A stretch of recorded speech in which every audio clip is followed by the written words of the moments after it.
Hello, ladies and gentlemen. I'm Matt from Matt's Bookshelf, and today I'm doing my first book haul of 2022. I went to a bookstore last weekend with my friend Mark, who you know is Drenzo, and because he was with me, I bought many, many books. So without further ado, let's get into them. First off is Wolf Hall by Hilary Mantel. This is a Pulitzer Prize-winning historical fiction novel about Cromwell and King Henry VIII. As I said in my bookshelf tour, I have read some historical fiction by Dan Jones on the British monarchy, mainly the Plantagenet dynasty, and which the War of the Roses book by Dan Jones ends with the War of the Roses, in which the Tudor dynasty replaces the Plantagenet dynasty, and King Henry VIII is the successor of King Henry VII, who was the first Tudor king. And I know a little bit about King Henry VIII. Obviously, I know about the Anglican Church and him going through many wives in order to heir a son.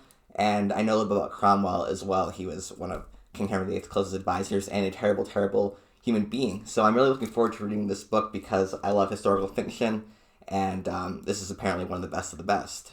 Next up, I have Gravity's Rainbow by Thomas Pynchon. I've never read any Pynchon before, but I'm potentially going to be part of a readathon for Gravity's Rainbow, so I picked it up. Actually, when I saw Drenzo, he gave this to me free, so thank you, Drenzo. Shout out to you for supplying this copy for me.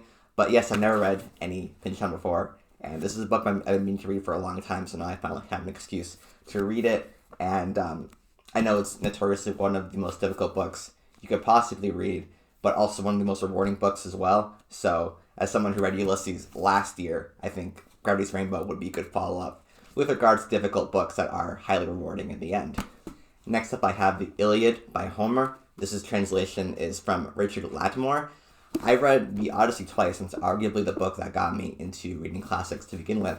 But I've never read the Iliad. I've seen the movie Troy many times. I know it's not accurate to the epics themselves, but I do really enjoy the movie. It's a guilty pleasure of mine. I was asked on my channel a little while ago if I was ever going to read the Iliad, and I think I responded that if I find it at a bookstore, someday, I'll pick it up and I'll read it. So that ended up coming into fruition. I now have the Iliad, and I don't know when I'm going to read it exactly because I have a lot of books on my immediate TBR that I want to get to, but I think safely by the spring or summer, I'll probably start reading it or finish reading it, and looking forward to reading this. Finally crossing off my list of books I need to read because as someone with a booktube channel who hasn't read the Iliad, I feel like kind of a fraud in a way. Next up, I have Henry Miller's Tropic of Cancer. I never heard of this book until I went to the bookstore with Drenzo, and he said that I should read it because it is considered to be one of the best books of the 20th century, and it follows a fictionalized retelling of Henry Miller's own escapades in France as an expat writer, and as an aspiring expat writer who wants to live in Europe very badly.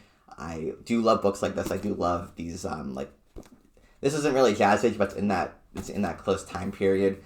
Just like expat writers living in Europe, specifically France, just doing what they're doing, writing and partying, and I just love that kind of stuff. As you can tell from my bookshelf, from all the S. Scott Fitzgerald and Hemingway books that I own.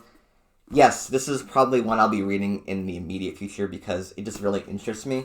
And apparently it was a banned book as well, so, gotta love those banned books because usually they are a little more controversial and they break ground for the time that they were written. And as I said, I never heard of Henry Miller before, but I started looking at his history on Wikipedia, and he's a very interesting figure. And if I do love this book, I could conceivably see myself reading more Henry Miller in the immediate future, but we'll see. Next, I have William Gaddis's The Recognitions. I've never read Gaddis before, but I am potentially doing a read-along with my friend Tyler, as Colorless Wonderland. Yes, this book is absolutely giant, and I'm really looking forward to it. I never read a New York Review book before, an NYRB book review. I never read an NYRB book before, and I'm looking forward to reading this one. At least I think I haven't. I might have at some point, but I've never read a book that specifically has the NYRB tag on it.